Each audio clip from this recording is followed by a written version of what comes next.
graduate research on cooperative development, ICT, and gender. Her undergraduate thesis studied the interactions of immigrant cooperative members with technology within the private and public spheres. Her current research looks at social, political, and economical implications of the Internet's policy and technical structures. A former researcher at the Internet Corporation for Assigned Names and Numbers, Anna managed data collection and publication for the Generic Top-Level Domains program. She also holds a master's degree in public diplomacy from the University of Southern California. Let's welcome Anna with a big round of applause, please.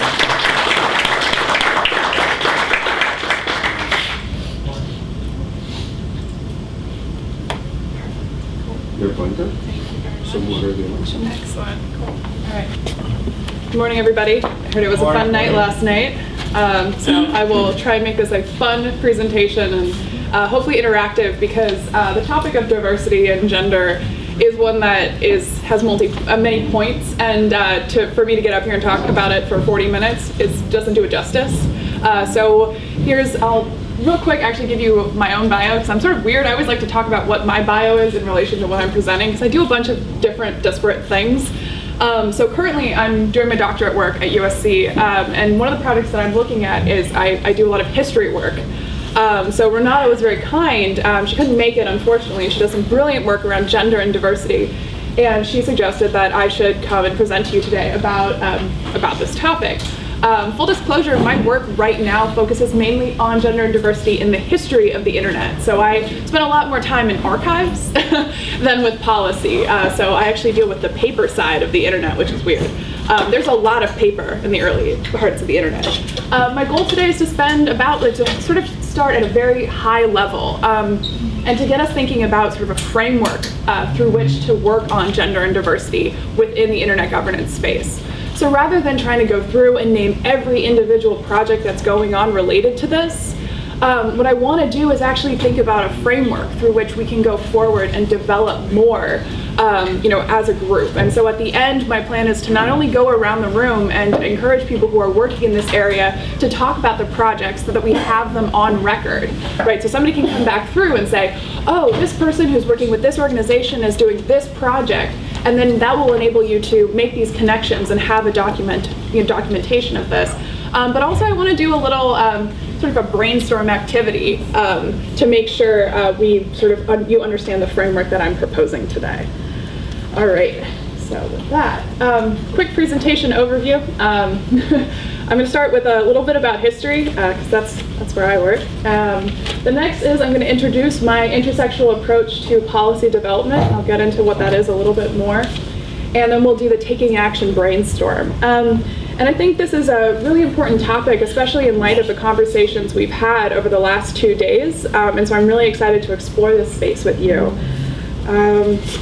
Okie dokie. Before I begin and dive into everything, I tend to talk really fast. So, yes. Bigger box, Yeah, okay, yeah, I realized that it probably, this is from a different, oh, thank you. And I read all my slides because I don't put much information on my slides. Excellent. I'm putting this in your pocket. Yes. Perfect, thank you. All right, but yeah, I tend to talk fast, very quickly. We'll talk about that when it comes to accessing language. And I also, if you have any questions, please just raise your hand. I really want this to be a back and forth conversation, because that's the spirit of diversity. All right, so a little bit of history. So when I say a little bit of history, I mean a lot of history. That's the beauty of the internet, and especially in internet governance. There's so much history. And the history that we know of and that we talk about is actually just the very surface of it. There's so much work and so much time that people put into creating the internet. And we tend to overlook that.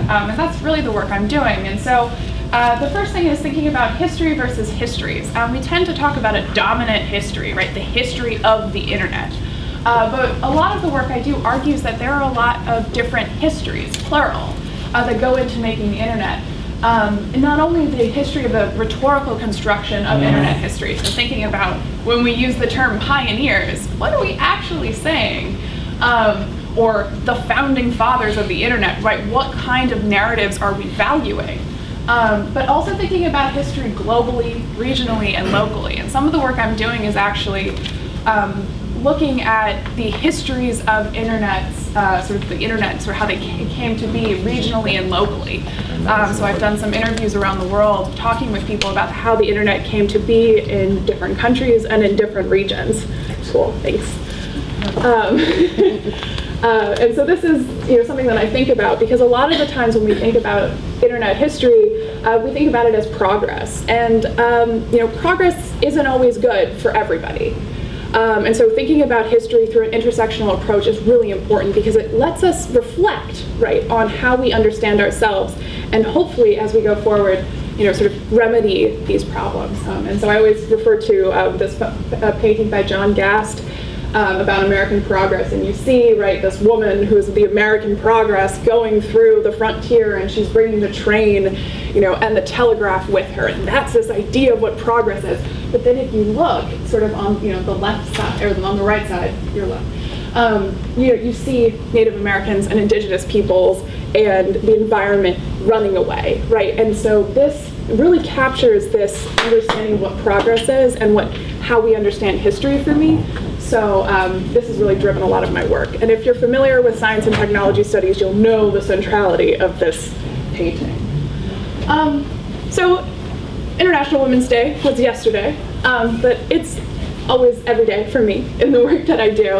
And I'm very privileged to be able to think about women and alternate histories of the internet. Two things that came up that were really exciting that I wanted to share that further show how important internet history is when you think about it from a gendered perspective is overlooked. It's the fact that obituaries in the New York Times predominantly celebrate men. And so they're actually publishing a variety of different obituaries that highlight women and the amazing things that women have done throughout history. And I'll actually get to why that's very important for internet governance work. And the next is it's called Lesbians Who Tech, Megan Smith. It just happened the 1st through the 3rd in San Francisco. It's a great tech conference. If you're ever in San Francisco and it's happening, it's just an amazing, diverse conversation about policy and development. And Megan Smith was talking, and this quotation just makes me so happy. We as women have been written out of history when we were always there. We have known that we women have been at the most elite level of computer science all the way through. So we know, women, if you talk to women who have been in the policy space, who have been in the technical space, they will say, oh yeah, I've been there. I was in the room. But nobody's ever asked me what I did before. And I've had so many women say, oh, nobody's ever asked me before what how I got into this, why this is important to me. So these kinds of questions and these kinds of statements are really important. And so this is not to say that there are not other women in internet history, but these are the ladies that I spend a lot of time thinking about and spend a lot of time wondering about. So the first is Joyce Reynolds. She's worked pretty extensively with John Postel at the Information Sciences Institute, and she passed away in 2015. And then Chris Edmondson Yurkanin passed away in 2017 and worked also significantly at ISI in the Postel Center, but had been at the University of Texas, Austin. Both of these women did a lot of work. How many of you have heard of either of them? Yeah, well, see, Marilyn, you know Marilyn. And that is so sad, because both of these women played a very important role in how we understand and can access the histories of the internet. So Joyce Reynolds was a huge force in organizing, maintaining, and writing the RFCs, the request for comments that were developed by Steve Crocker in 1972, I want to say. And she also is one of the most prolific writers of RFCs as well. She's written one of my favorite ones that talks about the Morris worm, and she references Beetlejuice, and if you get a chance, you should read it. It is brilliant. It's great. But we don't know who she is, right? We don't know the amazing work.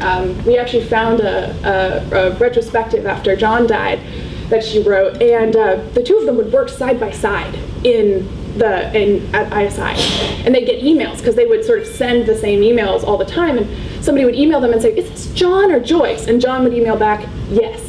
and so you never knew, right? And so this idea that John and Joyce were one and the same. I mean, they co-authored. If you go back through these RFCs, it's John and Joyce, over and over again.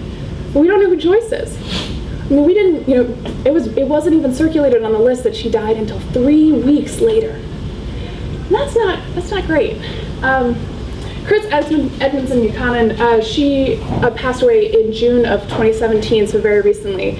And she is sort of the mother of internet history, I like to call her, because she played a huge role in thinking about the future of archiving all of these documents and all of these conversations about the history. She had a huge role, if you're familiar with ACM's SIGCOM. At SIGCOM 99, she put on an event that was about the history of the internet, where you had all of the key actors in internet history come together and share PowerPoints and primary source documentation. And what she did is she actually tried to make a website. You cannot find that website live on the web today.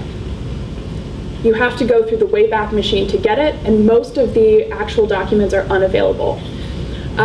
So the work that these women did and the amount of time that they spent, creating these historical foundations, through which that we today can move forward and create policy and get together and be in a room like this, they're relatively unknown and they've passed away. So if we go back, we think about overlooked, right? We think about women who have been at the most elite level and we knew it.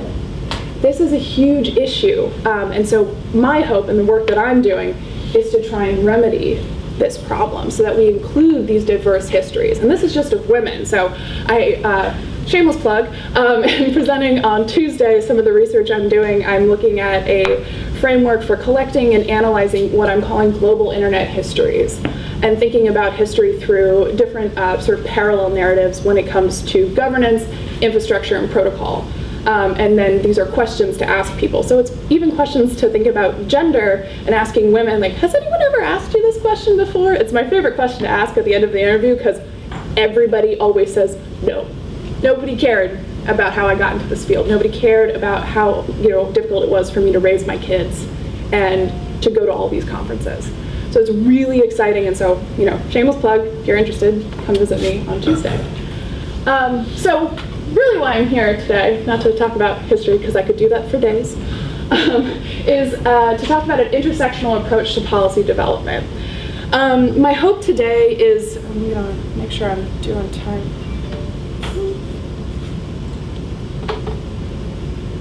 Sorry guys.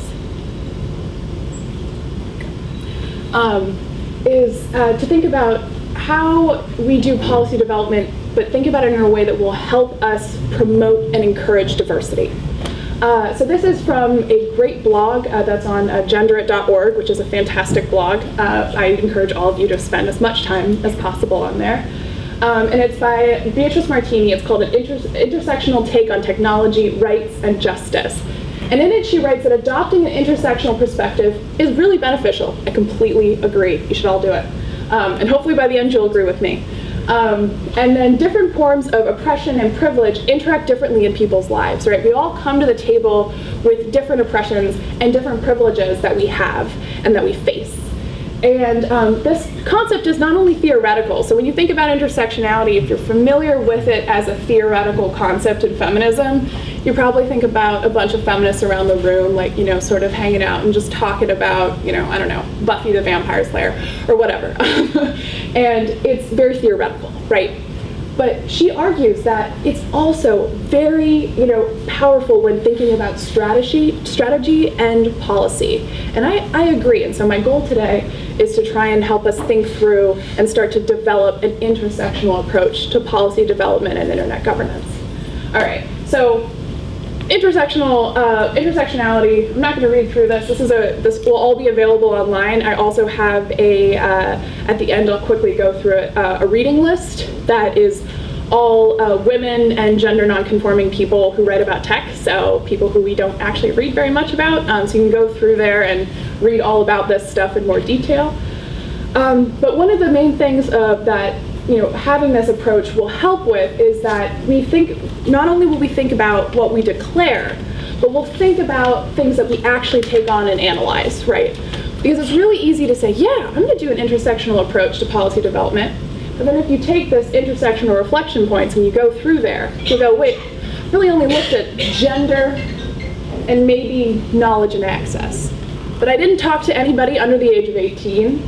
I didn't really talk to anybody in a language other than maybe English and Spanish.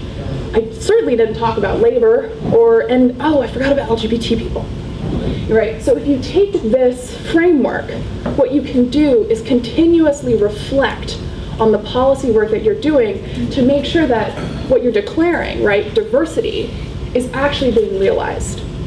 And so again, moving away from prescriptive policy approaches to embracing this power of the view from people's lives, right? So this idea of like the work we do directly is done by people, all of you, right, who have lives and face things every day, but also impacts people as well. Cool. All right. So the first point, I'm going to go through these pretty quickly. Again, all of this will be available online, so we can get to the end, go through, and then do a little activity of brainstorming. So the first is labor. Labor, as you probably saw when I was talking about history, is historically gendered, right? The work that women have done has been either forgotten or it's been sort of marginalized. It hasn't been valued as much. If you read Janet Abate's book on computing, you can see this like software, hardware sort of dichotomy. Kathy Kleiman has done a significant amount of work looking at the ENIAC programmers. It's brilliant work. I encourage all of you to take a look at it. But it's this idea of labor as historically gendered, right? Early on, the programmers, right, the software developers weren't valued as much as those who did hardware, right, the big ENIAC machines. And so this idea that the histories that we've developed and understand are really based actually on labor as being gendered. One of the main things that I'm fascinated by is care work. And care work impacts everybody. So raise your hand if you have a young child dependent or an adult dependent. There's somebody that you have to take care of on a daily basis, whether it's your brother, your sister, your daughter, your mother, your father, right? We have people that are dependent on us, right, every day. And this idea of care work has gone historically undervalued and under-recognized, right? That, you have a call for your working group at 6:30 in the morning, but your kid has to be at school at 7:30, right? So you're in the car, right, and you're on the phone with your working group and trying to get your kid out of the car and still be on this call, right, that you're chairing. That's care work, right? That you're making a compromise and you're doing sort of the double shift. It's called a Hochschild thing. It's the double shift, and it's predominantly been associated with women. But through conversations I've had with people in the internet governance space, we all do it. We all do this double shift, right? You're cooking breakfast and you're on the call, right? You're sending an email at 10:30 at night after you put your kids to bed, right? And that goes right into this labor and free time in the internet governance space, and this idea of waged and unwaged labor. A lot of people who I've also talked to talk about, that they're paid to be, maybe representing a certain constituency, but then they also volunteer their time, right? They come and they go to meetings around the world. They spend hours on planes. They spend hours in committee meetings. For a lot of times this is unwaged labor, right? And recognizing what this means to people, right? That people are giving their time to make this work is really important for us to hold dear. So moving on, women. I tried to put labor first because I realized that sometimes women, while very important category, can be overshadowed because women historically face a lot of issues when it comes to labor and, especially when you think about women and labor. There's a huge, I could spend an entire, and I have some links if you want to read more about women's labor in tech globally. It's a very fascinating topic. I encourage all of you to dive deep into that. But one of the women in internet governance issues that I want to talk about today is actually ICANN staff. And I know you're probably thinking, what? So I was pretty young when I started at ICANN. I was just out of college and I had been working in a co-op. So it was a women-only co-op, and it was just me and a bunch of ladies every day. And so I was like, oh gosh, I'm going to go and work in a tech company. I'm going to be an intern in tech. And so all I could picture, right, was this image in my mind of just, guys for days, right? Like that I was just going to walk into ICANN. It was going to be only men. Well, actually, ICANN's predominantly women. Their full-time staff is predominantly women, and that's not counting people who are sort of part-time workers or workers who are hired for a certain duration, who, if you think about labor, those tend to be women and people of color, if you think about the demographics. And it was really hard for me to find any type of numbers on ICANN staff, but I did find some. In Helsinki, HR talked about how 53.8% of ICANN staff were female, whereas 42.6% were male. That's pretty awesome if we think about that division. But then if we add labor, women have historically been part of groups like GDD. So I worked in Karen Lentz's GDD division.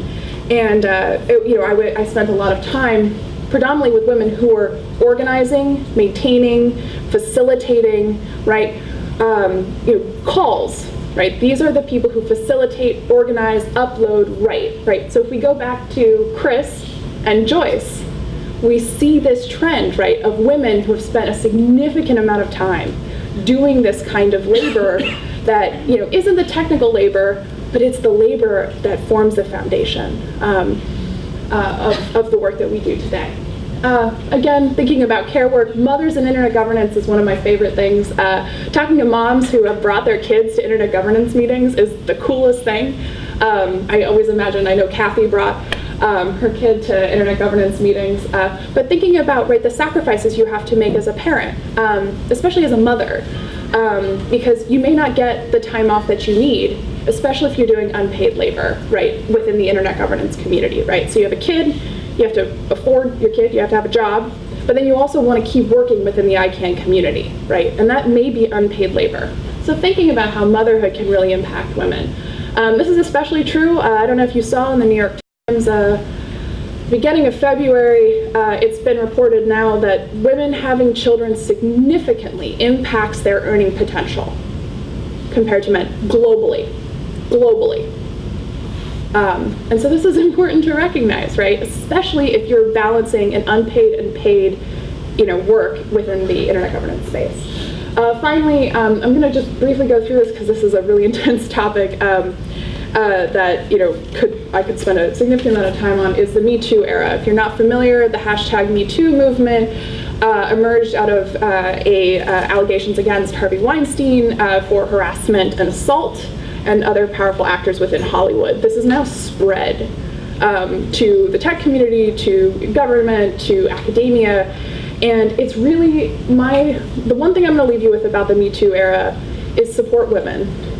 Have places for women to report, but not just women. Have places for people to report harassment and assault, because that is how we and ICANN has a space and it's being developed, but it's contentious. So I saw your hand. Go for it.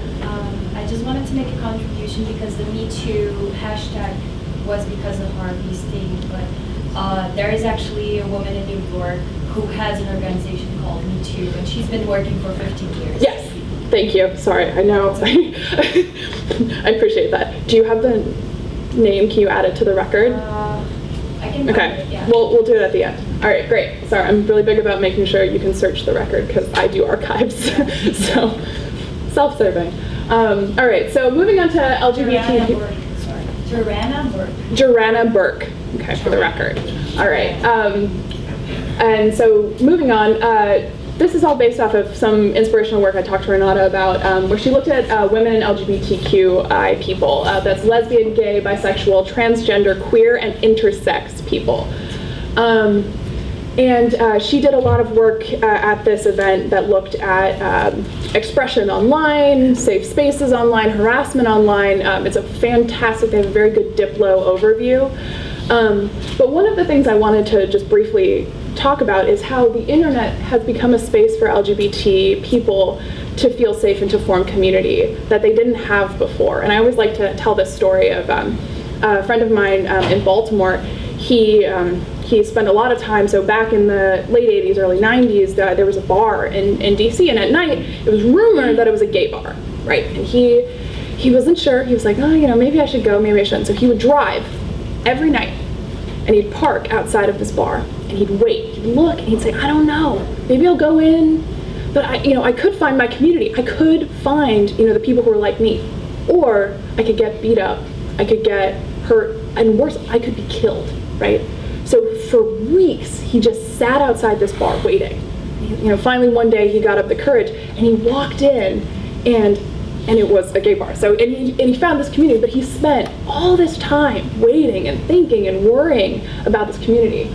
Well, the internet has provided such a wonderful space for LGBTQI people to find. Now, granted, they face a lot of stumbling blocks, and I encourage all of you to go look at the discussion that was had.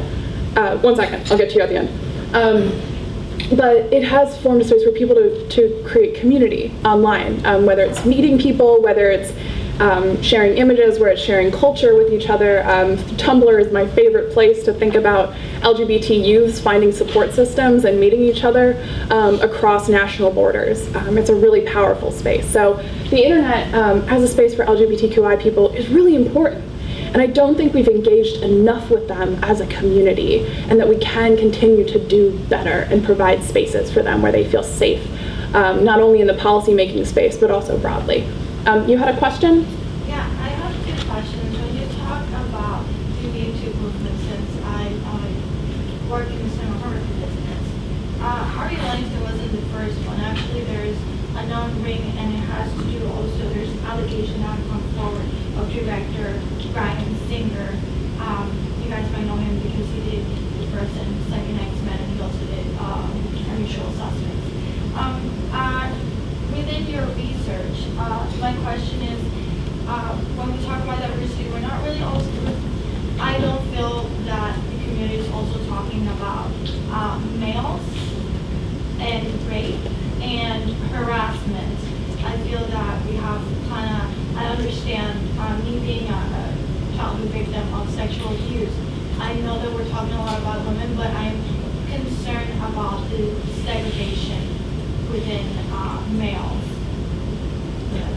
In your research, have you found any?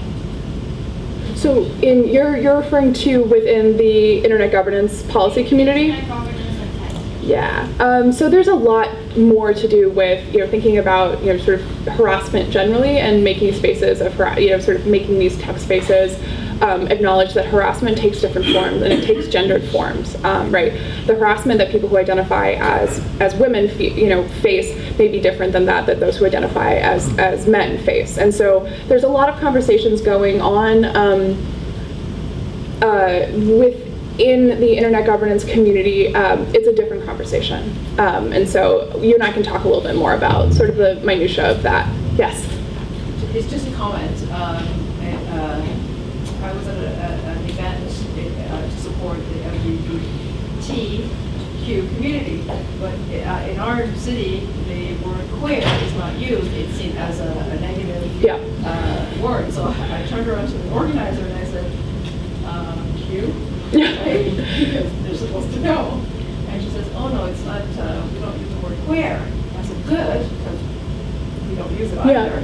I said, so what's the Q? It says questioning. Yeah, and this is sort of diving into this. There are a lot of politics about what we call the lettering of the LGBT etc. movement. The idea of like trans people being included in that space is sometimes questioned as well. And so that's something that I've depending on where you are, it's very culturally dependent, on, and so this is again, right, when you're working on policy, it's really important to understand, right, the Q could mean questioning, but it could also mean queer, but it's very important to like have these discussions and to bring up these questions, right, so using these intersectional reflection points, you can be like, wait, so we just used the term LGBT, but are we using LGBTQI, and if so, what does the Q mean, right, so it adds a little bit more, messiness to the already messy situation, but it's really important to be aware. So this moves wonderfully into the cultural and language point. Oh, go ahead, just before I go. Hi, sorry, just a little question for you. Yeah. How do you see intersectionality and gender mainstreaming? How do you see them, do you see them as, unified tools, or how do you differentiate from them? Or? All right, I'm gonna diplomatic about this. So I don't practice. So again, I come from a very specific theoretical background, and I'm very much rooted in academia. And so for me, intersectionality is more of a sort of how I think about my work. Gender mainstreaming is good and is fantastic and should be done. I think we need to have look at a room. Olga Cavalli actually at the IGF meeting talked about making sure that we had adequate representation of women. The problem is that when we add this intersectional approach, we realize that you might have a bunch of women who can afford to fly or take time off or have childcare or who have spent enough time in the field who can be in the room, right, and who can participate. And I'll talk a little bit later about participation and active participation and what that means. But I think this idea is that gender mainstreaming is good. It's a good place to start. But I think then we need to go back to this intersectional reflection point framework and be like, well, do we have women who identify as LGBTQI? Do we have women who come from a variety of cultures and languages? Do we have women who can represent a variety of different sort of spaces of labor in which they work, right? So the idea of we may have women who are very high up and highly technical, but do we have women who maybe are content moderators? I went to a fantastic conference where we talked with women who were at the forefront of content moderation, because it was women, and they were the ones who wrote the book. They were the ones who wrote the book on sort of the original ways that they did content moderation on MySpace. But are they in the room? And usually the answer is no. This one woman was like, I've never been to a conference before, right? Again, this asking, nobody's asked me before. And so I think it's a two-step approach, right? It's very important for gender mainstreaming, but you need to then reflect on it, right? You need to constantly be reflecting on, is this actually increasing diversity at all of these different points? But do you not think that gender mainstreaming actually looks at both men and women equally, and not just like a specific group like LGBTQI, whatever it is, So do you think that would be, what do you think is more holistic? Gender mainstreaming or intersectionality, especially when it comes in the tech space, in the ICT arena? What do you see as an evolutionary strategy to move forward?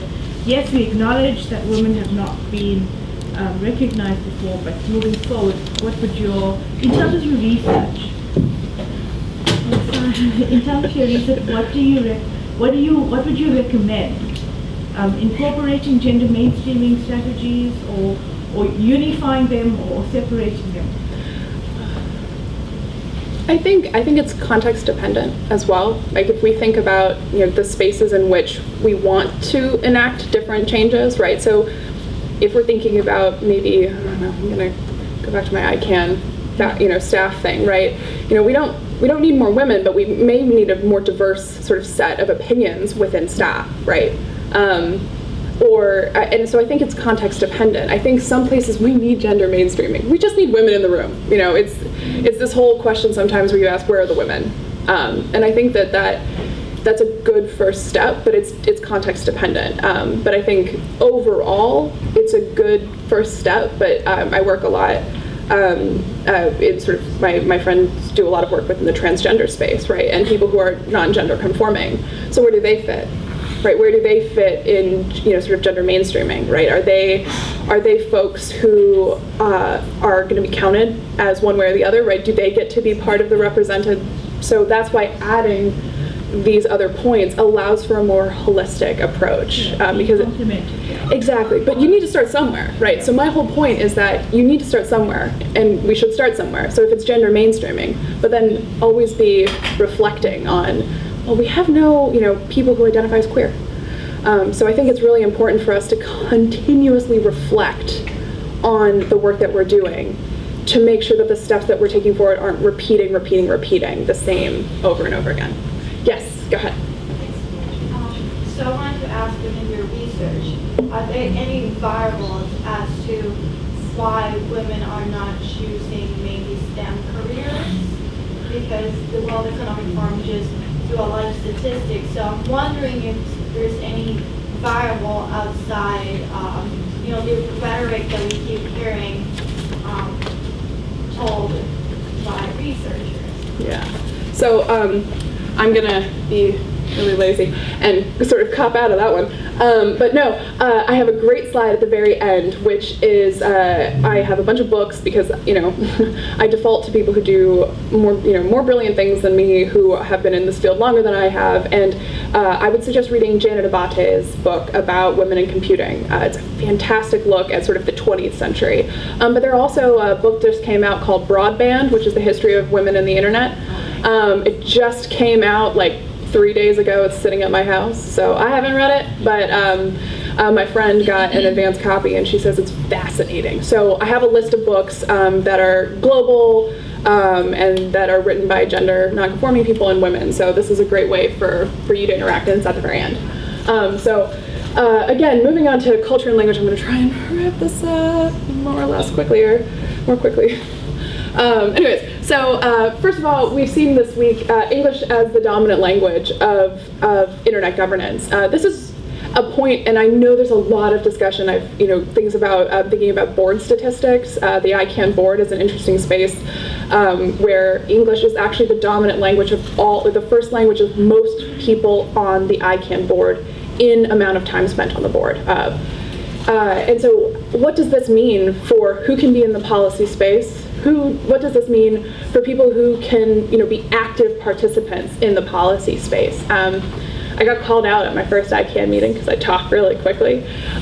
Because, the thing was, there are a bunch of non-English speakers in the room and you speak very quickly. So again, translators. Yeah, and that's a big thing. Translation services as well as transcription services. And this is, the idea of language is not just, being the spoken language, but something that I've been thinking a lot about is my dad works with the deaf-blind community, and he was like, wait a second.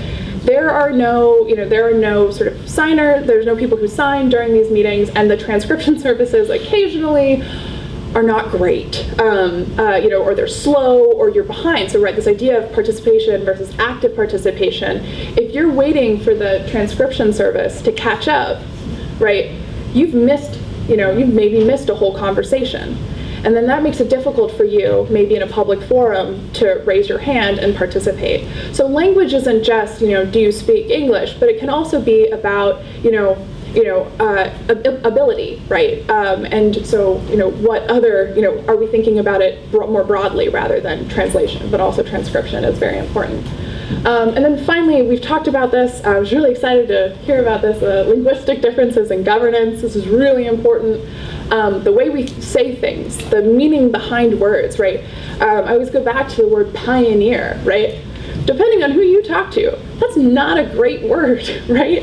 Like, pioneer, yeah, it's not. Yeah, exactly what you do, right? The sort of cultural value of that word. So when you say internet pioneer, for a lot of people, that's like, I don't want to be an internet pioneer. I don't want to have anything to do with them.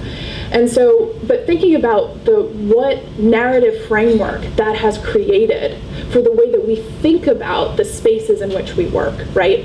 So when we are basing our work on the work by internet pioneers, what does that mean? And I don't have an answer. That's what I'm doing. I'm researching that, and we're looking through.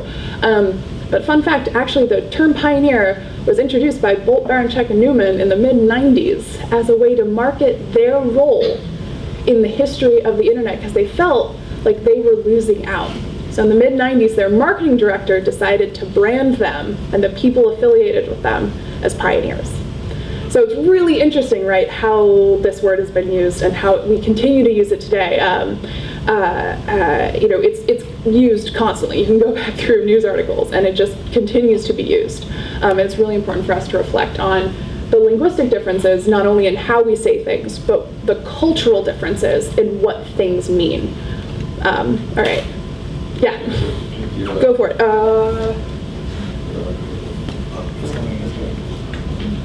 So just on the pioneering component, the problem is that what you really need to realize, and from what you're saying, and I'm sure this is something that you wrap your head around all the time and try to sort out, but it's who they're catering to, who they're actually talking to. They're not talking to Native Americans.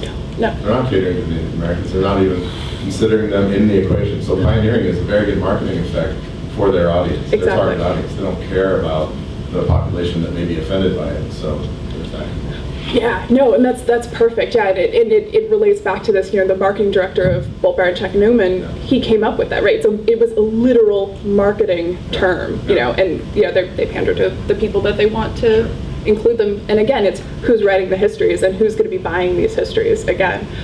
So yeah, there's a lot. I'd be more than happy to talk with you actually more about this. I have a quick question Yes. about culture. Yeah. I wanted to know, because you talked about language, were there any other factors that you in your research found relevant to understanding cultural diversity in the internet governance space? I mean, I think there's so much. I'm trying to, and my hope is actually at the end, we can go and sort of parse this out. Because I think that, if we think about cultural differences in the different spaces of internet governance, so, I'm thinking about, and I think about I call them the big three. The IETF, meaning the Internet Engineering Task Force, the Internet Governance Forum, and ICANN, meaning the Internet Corporation for Assigned Names and Numbers meetings. I think about those, and it's not only culture of the people, right? So my own personal cultural identity, but the cultural identity of the spaces in which you're going to work, right? So if you're working in civil society, there's a very particular culture within the civil society space in ICANN, right? And that's a culture of working. That's a culture of social interaction. And so there are all these layers again, right?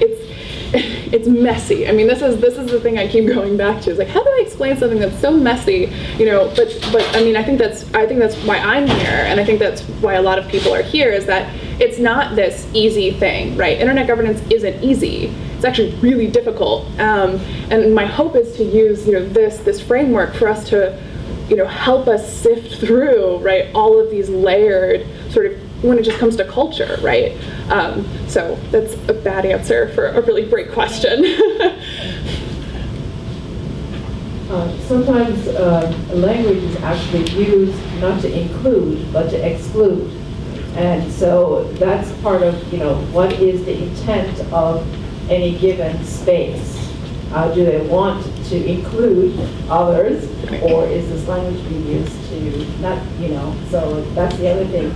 So one of the things that I do whenever I'm doing a presentation is, in this space, or my understanding is, or I ask the audience, how do you understand it?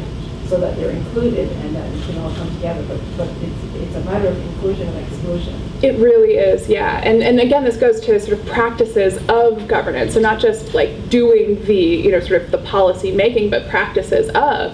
And, and that, again, is a whole conversation about how we do what we do. And that, again, from marketing, how we market our history, to how we organize and run meetings.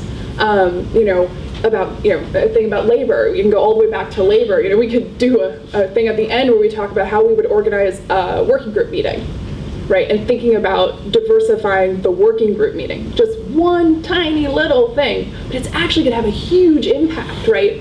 If we think about language, or if we think about labor, right? The idea of, well, if I send my PowerPoint 20 minutes before the meeting, the person who's running out the door to get their kids to school is not gonna see the PowerPoint. They're not going to have time to read the PowerPoint, and if English isn't their first language and it's in English, they're not going to have time to sort of work through the PowerPoint. And so then they'll get on the call because they have to be on the call, but they're not going to participate because they're probably in the car, and I hope they're not looking at a PowerPoint. I'd hope that they were able to focus on driving. So being able to take this, go ahead, yeah. I want to make a comment regarding that. I actually work in a working group that's called the Accessibility Working Group, precisely because of the points you're making. And I actually did an experiment. We didn't have transcription, we didn't have translation, and I spoke in Spanish. And everybody was trying to figure out what I was saying. Yeah, no, it's, I was actually originally going to give this slide in Spanish, and then I was advised not to, because it was so early in the morning, and so I was like, okay, I won't. But I was originally going to do that, just switch over to Spanish all of a sudden. I didn't, because I care about you. So I have 2 more slides, and then I'll chat. First is age. I was really excited about the panel at the end of the day yesterday. For me, a lot of the work I do, and it's hard because I have to get IRB approval, so working with people under the age of 18 and doing research, if you're not aware, for academics, is sometimes frustrating and very slow, and really hard. So then we lose, right, this huge voice of people under the age of 18 who are really important to the work that we do. I was a nanny for a little bit, and the girl I nannied for, I mean, she was using the internet in ways that I just didn't know. And I was, at that time, as a researcher, I was still researching at ICANN. So, I mean, I thought I had a level of technical knowledge, but her understanding of the space and what it gave to her and what she was looking for was very different. And so having a conversation about trust, right, was so inspiring for me, because I think we tend to lose different voices depending on age, right? And this goes into things like accessibility, right? So it's not just youth, right? Can you come with your parents? But it's also age. My sister works, she does clinical psychology and gerontology within tech development. And if we think about tech and who is developing tech and for whom they're developing tech, a lot of times older adults are not included, right? Or when they make tech for older adults, it's actually insulting, right? It's just like, oh, you have zero competence in the technical field, which actually a lot of older adults are very technically competent. So again, thinking about age. The next is something, and again, this is the active participation versus just participation. One of the main things that I believe that is a barrier to active participation within the internet governance community is institutional memory.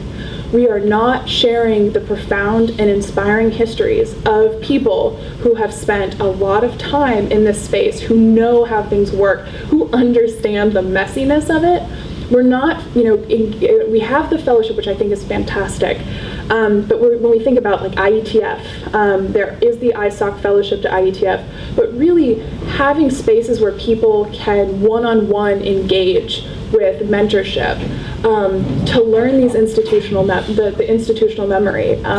Because, I mean, when you get to talk with somebody like Marilyn or somebody like Milton, who it's just, these stories of somebody sitting around a table and sort of being like, well, I remember this one day when, we basically changed the internet. You're going, oh my gosh, and that can really inspire not only people who are just starting in the field, but it can also give them an insight into how things used to be and how things are. And maybe it can even help you start a conversation with them about how things should be.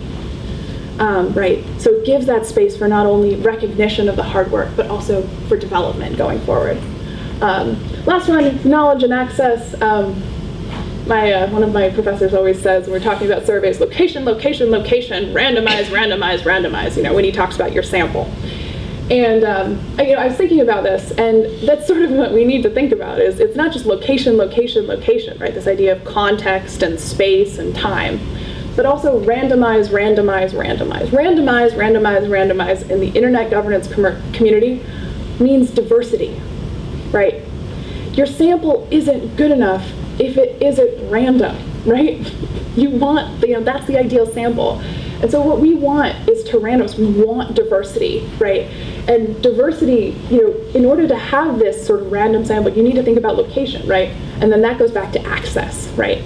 Can people access space? Can they access the time?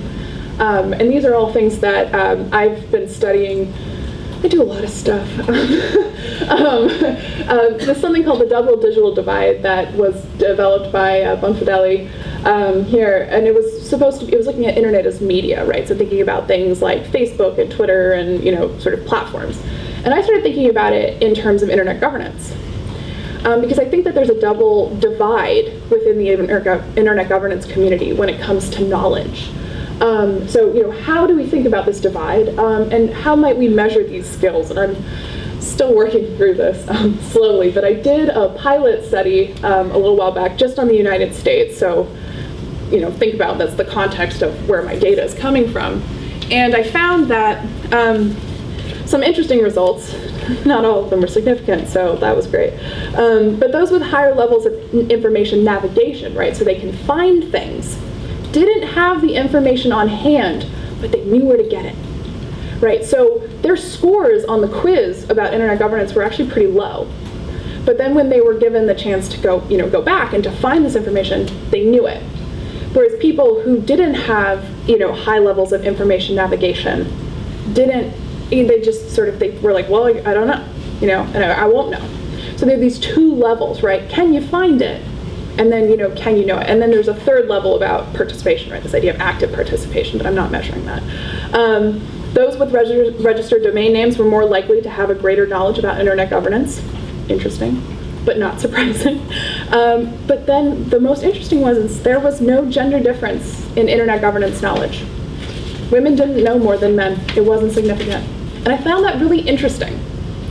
But then I started thinking about how many women I get to interact with in the internet governance community. And I was like, it doesn't surprise me. What does surprise me, though, is that there aren't women in leadership positions, as many leadership positions. So thinking about the board, right? Thinking about the non-com, right? We're getting better. But it's this idea of like knowledge versus then active participation, then leadership, right? And this all starts at the very beginning with location, location, location, randomization, randomization, randomization, right? Because we need people who can not only find that information, who can use that information, but then who can have access to spaces where they can enact change. And so it's again, leveled. So again, we've hit all of these points, labor, women, LGBTQI people, culture and language, age, knowledge and access. So what I want real quick is for us we're gonna do two things. So real quick, this is gonna be online. This link is amazing. It was a friend of mine posted it after they did I think it was in the New York Times or LA Times, where it was like the top tech books of 2017, and it was all men and one woman, excuse me.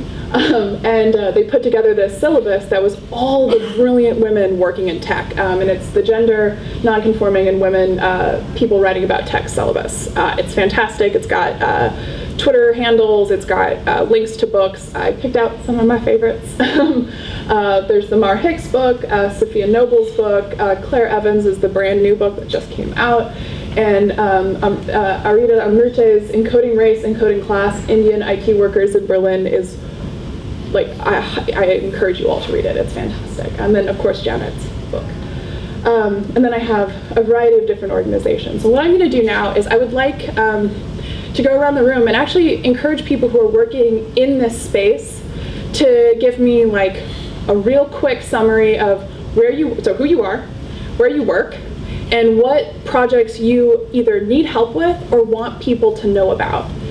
And so my hope is that this is on record, so that when people go back, right, and look at the transcripts and look at the videos of this, that we can put a name, a face, an organization, and a project together so that somebody can follow up with you, right? Somebody can follow up with you maybe next week or in 2 years and see like, hey, what's going on?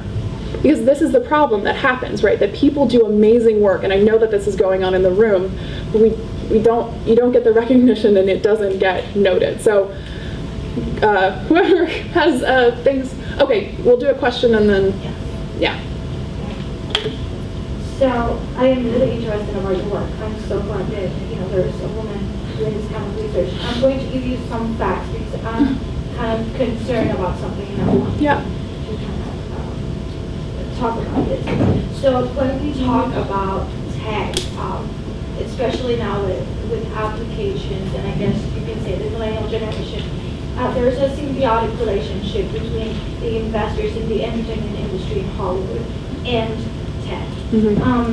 So when we go back to the Me Too movement, I want to state and I want to give props to Corey Feldman, who in 2003 did an interview with Barbara Walters talking about the situation in the entertainment industry with childhood sexual abuse, with he also mentioned about just a tone how sexual abuse and harassment is used in the entertainment industry.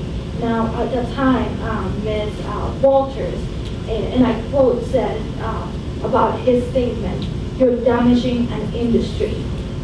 This is in 2013. So when you're talking about the Me Too movement that happened around October 2017, I want to get your opinion. Was it the mistreatment of Mr. Feldman in the media after this interview the reason maybe why women didn't come forward at that time? Or also I want you to maybe explain to me why there weren't a lot of women that came forward in support of a peer or also someone that had gone through maybe the same ordeals. So this isn't particularly my work, but let's chat because I'm based at the Annenberg School at the University of Southern California, and so if you heard about diversity writers from the, that's actually Stacy Smith, who's based at my university. So I am not particularly knowledgeable about this, but I can give you some notes and some people to talk to and look up. So right now I'm going to turn it over to you guys. Please, I would love to hear about the projects that you're doing, the organizations that you work with, and then to put them on the record. So, I mean, this is all you. Thank you, Joan. I'm always happy to talk about my project. I have lots of them, as you know, but this one is a Go Forward plan.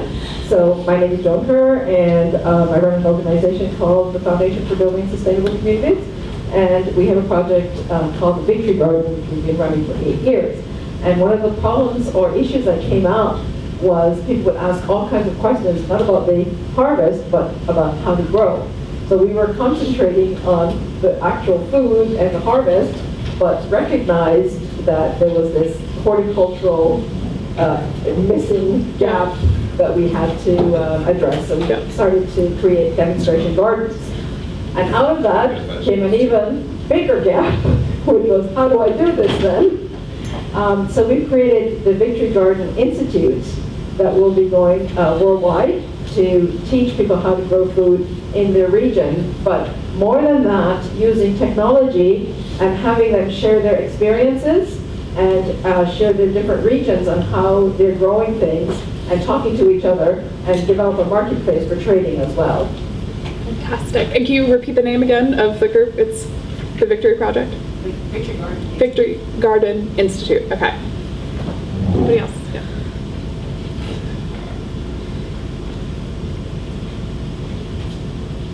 Okay, so I'm Helen Pedroso, and I'm doing a personal research, so this is not under any university. I just finished my a specialization course in Brazil in social enterprises, and my final thesis was about the cultural framework in social enterprises in each continent. So now what I'm doing is I'm trying to put that same framework into other fields. Like I've been studying internet communities. I want to do profession-specific applications of that framework, and I want to expand that to other areas to test the applicability of the framework to other fields. Fantastic. Fantastic. Cool. Good. Oh, whatever. We don't have more time, but during lunch, we're going to have to set up a station so we can have interviews and you can record it, okay? Cool. Thank you all so much. Oh, Glenn.